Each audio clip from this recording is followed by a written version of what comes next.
Hello friends, तो आज हम क्लास 12 फिजिक्स का जो पेपर 2022 का है उसको सॉल्व करने वाले हैं। ठीक है, देखो संकेतांक इसका क्या है, 346 जीजी। ठीक है, तो क्वेश्चन जो पेपर था वो बहुत ज़्यादा इंपॉर्टेंट था।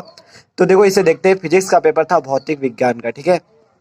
ठीक है, तो संकेतांक 346 जीजी था, 70 नंबर का पेपर आया था, बहुत ज़्यादा इंपॉर्टेंट था और बहुत आसान पेपर था। ठीक है, तो चलिए देखते हैं। देखो जैसे इसमें लिखा है, प्रारंभ के जो 15 मिनट हमें दिए जाते हैं पढ़ने के लिए, वो प्रश्न पत्र पढ़ने के लिए दिया गया था। ठीक है, ये आपके निर्देश दिए गए कि मतलब कैसे कैसे प्रश्न को करना है। मतलब कि देखो 5 खंड दिए गए इसमें, आ बा सादा और या के रूप में। ठीक है, आ बहुविकल्पी तथा प्रत्येक खंड एक नंबर का है, तो ये आप पढ़ सकते हो। ठीक है, आपको 15 मिनट जो दिए जाते हैं समय इसी चीज़ को पढ़ने के लिए दिया जाता है और पूरा पेपर आप पढ़ सकते हो, कितने क्वेश्चन है, कैसे क्वेश्चन है। ठीक है, तो चलिए क्वेश्चन पेपर देखते हैं हम। तो देखो जो इसका सेक्शन ए खंड आ है उसमें पहला क्वेश्चन है कि निर्वात की वैद्युतशीलता का मात्रक क्या होगा। पहला क्वेश्चन क्या है, निर्वात की वैद्युतशीलता का मात्रक आपसे पूछा गया है। ठीक है, तो आपको तो पता ही होगा, 1 नंबर का क्वेश्चन है, तुरंत आपको 1 नंबर मिल जाएंगे। तो कौन सा ऑप्शन इसमें सही होगा, ये वाला, न्यूटन मीटर स्क्वायर पर कूलम्ब स्क्वायर। ठीक है, निर्वात की वैद्युतशीलता क्या होती है, एप्सिलॉन नॉट। ठीक है, इसका मतलब क्या होता है, न्यूटन मीटर स्क्वायर पर कूलम्ब स्क्वायर। आप कह रहा है नीचे दिए गए चित्र में ए और बी बिंदुओं के बीच तुल्यधारिता ज्ञात कीजिए। तो ए और बी बिंदु ये हैं, इनके बीच तुल्यधारिता बताना। ये क्वेश्चन भी बहुत आसान था, 1 नंबर का क्वेश्चन है। ठीक है, तो इसमें भी कुछ नहीं, देखो ए और बी के पूछ रहा है, तो आप देख रहे हो ये तीनों श्रेणी क्रम में जुड़े हुए हैं, ये और ये। ठीक है, तो आप क्या करोगे, इससे श्रेणी क्रम में जोड़ दोगे। श्रेणी क्रम का फार्मूला क्या होता है, 1/C1 + 1/C2 + 1/C3। इसमें ज्यादा करके नहीं बताना आपको, खुद ही 1 नंबर का क्वेश्चन है। ठीक है, तो 1/C इक्वल टू क्या आ जाएगा, 1/3 + 1/3 + 1/3। तो कितना आएगा, 3/3। जब आप सी का मान निकालोगे तो कितना आ जाएगा, 1। अब ये जो 1 माइक्रोफैरेड आया और ये जो 3 माइक्रोफैरेड, ये दोनों क्या हो जाएंगे, देखो ऐसे, ये 1 माइक्रोफैरेड यहाँ पे आएगा, ये ए और बी बिंदु होंगे, और यहाँ पे जो श्रेणी क्रम में आपने जोड़ा यहाँ पे 3 माइक्रोफैरेड है। अब ये 3 माइक्रोफैरेड और ये 1 माइक्रोफैरेड क्या हो जाएंगे, समानता क्रम में, जिससे आप इन्हें जोड़ दोगे तो C = C1 + C2 आएगा। तो 1 + 3 = 4 माइक्रोफैरेड।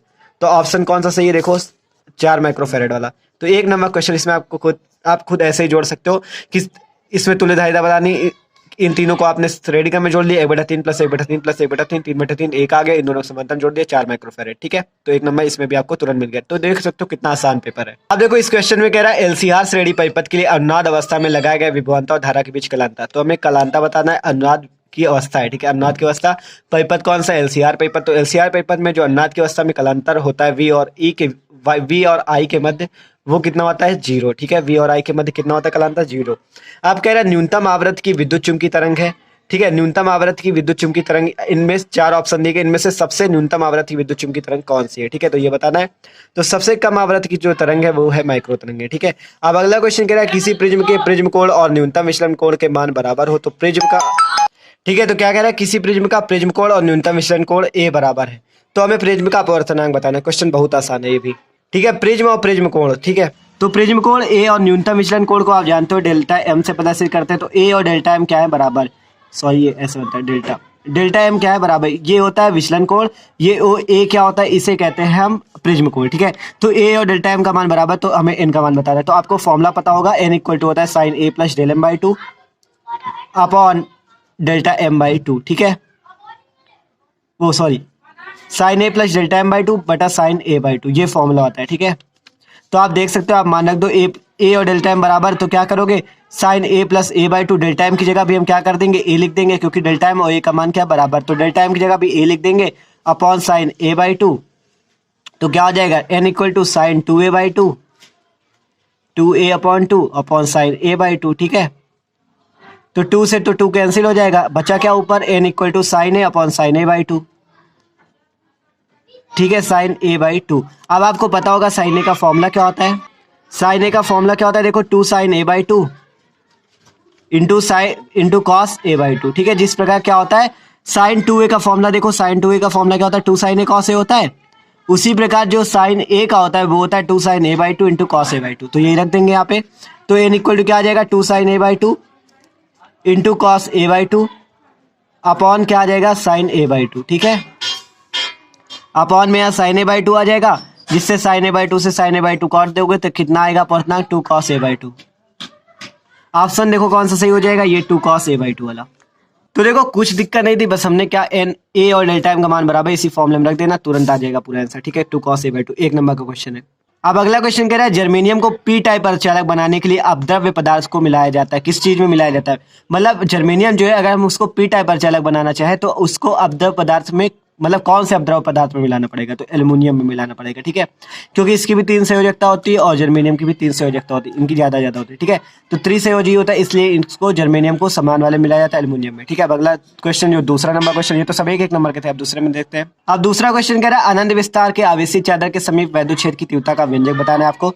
तो आनंद विस्तार के आवेशी चालक है जिसमें आपको क्या बताना है, वैद्युत क्षेत्र की तीव्रता का सूत्र बताना है। तो आपको पता है sigma point of silent not होता है, ठीक है। तो एक नंबर क्वेश्चन बहुत आसान, ठीक है। संभारिक बताने, इसमें देखो खा नंबर में 1 नंबर क्वेश्चन है, इसमें संभारिक बता, संभारिक में भार बराबर, ठीक है। और देखो गा नंबर क्वेश्चन में कह रहा है दिए गए किसी प्रश्न के लिए आपतित प्रकाश की आवृत्ति और निरोधी विभव का ढाल कितना होगा, तो आपको इसमें ढाल बताना है, ठीक है। और देखो इसमें कह रहा है जैसे घा नंबर क्वेश्चन, दो समांतर धारावाही चालकों के बीच बल के आधार पर एम्पियर की परिभाषा लिखे। तो आपको पता होगा इसका भी फॉर्मूला क्या होता है, F/L, ठीक है। F/L देखो होता है F/L equal to mu nought upon 2 pi I1 I2 upon R, ठीक है। तो ये जो होता है ये फॉर्मूला होता है जिससे आप क्या करोगे, इसमें से एम्पियर की परिभाषा बताओगे, ठीक है। ये भी 1 नंबर क्वेश्चन है, बहुत आसान, आपने पढ़ा भी होगा। तो विवर्तन प्राप्त करने के लिए अगला क्वेश्चन क्या है, विवर्तन प्राप्त करने के लिए रेखा क्षेत्र की चौड़ाई कम से कम कितनी होगी, तो ये अंगा नंबर क्वेश्चन पूछ रहा है। फिर कह रहा है आवेश की गतिशीलता बताओ, तो आपने सब पढ़ रखे, बहुत ज्यादा इंपॉर्टेंट पेपर था और देख सकते हो कितना आसान है, सब आपका पढ़ा ही आया है, ठीक है। आप देखो तीसरे के काम में क्या कह रहा है, देखो ये आपको दिया गया था रेखीय आवेश 2.0 मीटर की दूरी पर न्यूटन पर कूलम ई दिया है, ठीक है। वैद्युत क्षेत्र उत्पन्न करता है रेखीय आवेश करना सिग्मा बताना है, ठीक। तो आप इसका भी निकाल लोगे, 2 नंबर क्वेश्चन था। आप कह रहे हैं अगला क्वेश्चन दिखाइए कि विद्युत चुम्बकीय विकिरण के लिए तरंगदैर्घ्य और इसके फोटॉन की दी ब्रोगली तरंगदैर्घ्य जो लैम्डा आएगी, मतलब जो विकिरण की तरंगदैर्घ्य और दी ब्रोगली तरंगदैर्घ्य के बराबर होती है, ये सिद्ध करना है, ठीक है। तो ये क्वेश्चन भी आसान है। आप कह रहे हैं हाइड्रोजन परमाणु के आयनन विभव तथा प्रथम उत्तेजन विभव से आप क्या समझते हैं, ये बताना। और ये देखो भंवर धारा है तो हमेशा आते, ठीक है। 2 नंबर क्वेश्चन था, तो ये क्वेश्चन नंबर 3 था। अगला देखते हैं चौथा। आप देखो चौथे नंबर में क्वेश्चन दिया गया आग के सामान्य खंड दाह है, ठीक है। आग के सामान्य समंजन के लिए अपवर्तनीय खगोलीय दूरदर्शी द्वारा स्थित वस्तु के प्रतिबिंब बनने के लिए किरण आरेख बनाना है। 3 नंबर का क्वेश्चन आया था, ठीक है। ये क्वेश्चन भी कर लोगे। और इसमें देखो इसमें तो न्यूमेरिकल आपको दिया गया था, ये भी 3 नंबर का क्वेश्चन है, ठीक है। तो ये क्वेश्चन भी आसान था, ठीक है। तो खा नंबर क्वेश्चन था। अब गा नंबर क्या कह रहा है कि मतलब हाइड्रोजन परमाणु का एक इलेक्ट्रॉन 0.5 एंगस्ट्रॉम त्रिज्या 10 की पावर 17 साइकिल पर सेकंड से घूमता है चुंबकीय द्विध्रुव। घा नंबर क्वेश्चन क्या कह रहा है, किसी वैद्युत द्विध्रुव के अक्ष पर केंद्र से 8 मीटर दूरी पर वैद्युत क्षेत्र की तीव्रता। तो कितने आसान क्वेश्चन आए, आप खुद देख सकते हो। ज्यादातर सेकंड वाली फिजिक्स से जो उधर साइड के हैं, मतलब किरण साइड के उधर के ज्यादा क्वेश्चन नहीं, आप देख सकते हो। आप देखो अगला क्वेश्चन रंगा में व्हीटस्टोन ब्रिज का पेपर बनाए, तो ये भी आप बना लोगे, ठीक है। और इसकी शर्त बतानी क्या क्या होती है, 3 नंबर क्वेश्चन है। 5वां नंबर आप देखते हैं, ठीक है। 5वें नंबर क्वेश्चन में क्या कह रहा है, देखो 5वें का जो काय कह रहा है हाइगेन्स की द्वितीयक तंकाओं का सिद्धांत बताइए।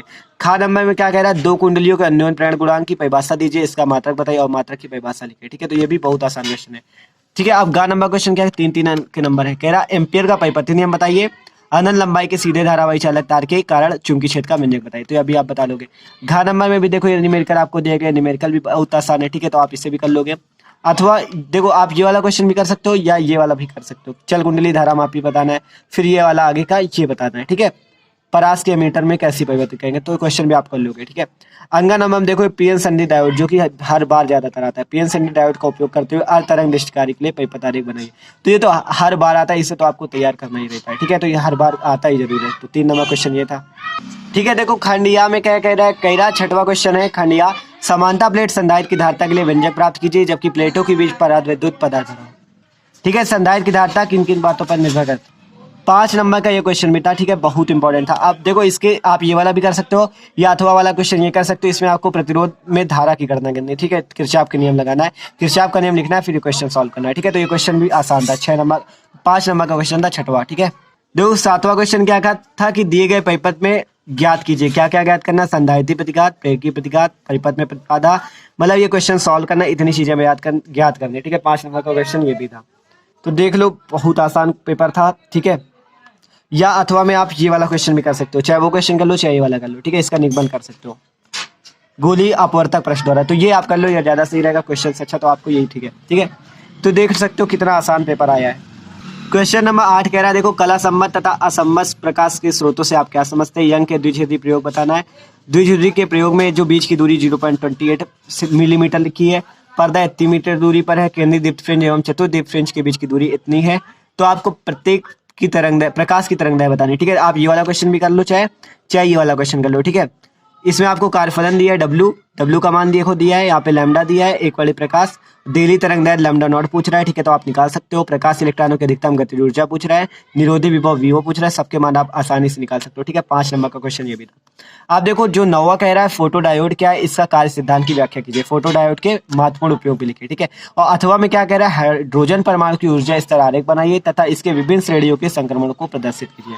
ये क्वेश्चन भी आसान, ठीक है, मतलब इसको भी कर सकते हो चाहे इसको कर लो, ठीक है। तो ये 5-5 नंबर का क्वेश्चन है, ठीक है। तो देख सकते हो कितना आसान पेपर आया था। और ये पेपर के पीछे तो आपको ये सारे भौतिक नियतांक दिए गए, प्लांक नियतांक का मान, प्रकाश की निर्वात में चाल, गुरुत्वाकर्षण, ये सबके मान दिए गए, ठीक है। तो आप इनको भी पढ़ सकते हो, ये आपके न्यूमेरिकल में काम आ सकते हैं, ठीक है। तो देख सकते हो आप 70 नंबर का पेपर था, बहुत आसान पेपर आया था, ठीक है। तो जिसने पढ़ा था उसके लिए पेपर ये बहुत ज़्यादा ही आसान था, एकदम आसान होगा, 70 में 70 तो पक्का ही बुलाएंगे, ठीक है।